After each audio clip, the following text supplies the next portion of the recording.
Peut-on se nourrir de nature et d'amitié? Je dirais que la réponse est oui, bien sûr. Alors t'inquiète pas, on va reparler évidemment de la nourriture énergie, de la nourriture pranique dans de prochaines vidéos. Mais aujourd'hui, je voulais faire cette petite vidéo en introduction de la prochaine, parce que je viens de terminer le montage, le long montage, ça fait plus d'une demi-heure, de la randonnée que j'ai eu la chance de faire en juillet dernier avec des amis, des anciens amis de lycée d'ailleurs, et puis et bien d'autres personnes. On était 9 en tout, et on a fait donc une randonnée dans les Alpes en France, donc enfin à cheval entre la France et l'Italie. Cette randonnée s'appelant, c'est sur un chemin qui s'appelle la Haute Route Glaciaire. Donc cette randonnée, c'était d'une part évidemment l'occasion d'être en pleine nature. La montagne, c'est quand même un endroit magnifique, on sent vraiment l'énergie de la terre. Et également un moment d'amitié, puisque donc nous étions 9, tout s'est très bien passé, tout le monde s'entendait bien, une globale bonne humeur. Et puis quand on est dans par moments il y avait des petits challenges, on va dire, franchir des endroits un peu délicats. Et toutes ces petites choses, ça peut rapprocher aussi les gens. Quand on partage des événements avec des personnes, évidemment, ça resserre un peu les liens, plutôt que de ne jamais rien faire ensemble, évidemment, d'être associé face à l'adversité. C'est des fois justement un moyen de vraiment renforcer les liens qui unissent des personnes. Donc là, pour le coup, j'étais donc entre autres avec Benoît et Eric, si vous voyez cette vidéo, le grand bonjour.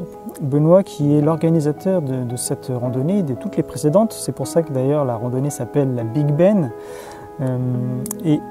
Donc avec Benoît et Eric, on a gardé le contact, bon, des fois plus ou moins espacé dans le temps, mais on a toujours gardé le contact depuis nos années lycée. Et c'est bien parce que finalement de garder après beaucoup d'années des contacts avec des anciens copains de lycée, c'est pas toujours évident. Des fois la vie fait qu'on se perd de vue, ou alors à partir du moment où on se marie, des choses comme ça, ou qu'on vit en couple en tout cas, et bien des fois on tombe un petit peu dans le piège de laisser un peu tomber ses amis.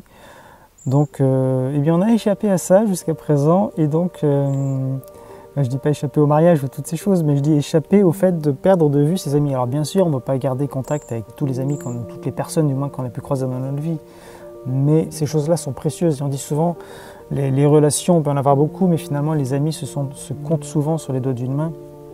Donc les amis sont précieux, on en a quelques-uns, et même si des fois on ne se voit pas, on ne se donne pas de nouvelles pendant un certain temps, le jour où on entre de nouveau en contact, c'est comme si on ne s'était pas quitté, enfin comme si on s'était quitté la veille en gros.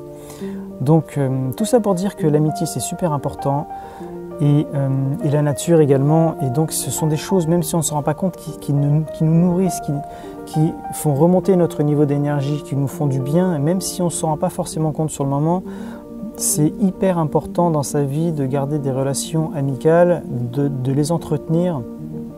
Des fois, certaines personnes peuvent avoir la flemme si, par exemple, un ami les invite à dîner ou à se voir ou à faire quelque chose. Il y a un peu un manque d'énergie des fois qui fait qu'on a la flemme d'accepter, alors qu'en réalité, c'est très important et on se sent toujours beaucoup mieux après avoir échangé, passé un moment avec des proches comme ça. Et puis la famille aussi. Bon, on dit des fois la famille, elle a choisi, enfin la famille, on l'a subi, les amis, on l'a choisi.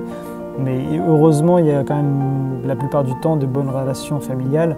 Donc là encore, c'est important également de garder des liens plus ou moins étroits avec les personnes de sa famille. Donc aujourd'hui, pas de nourriture physique, mais plutôt de la nourriture spirituelle et de la nourriture liée à la nature, à notre environnement.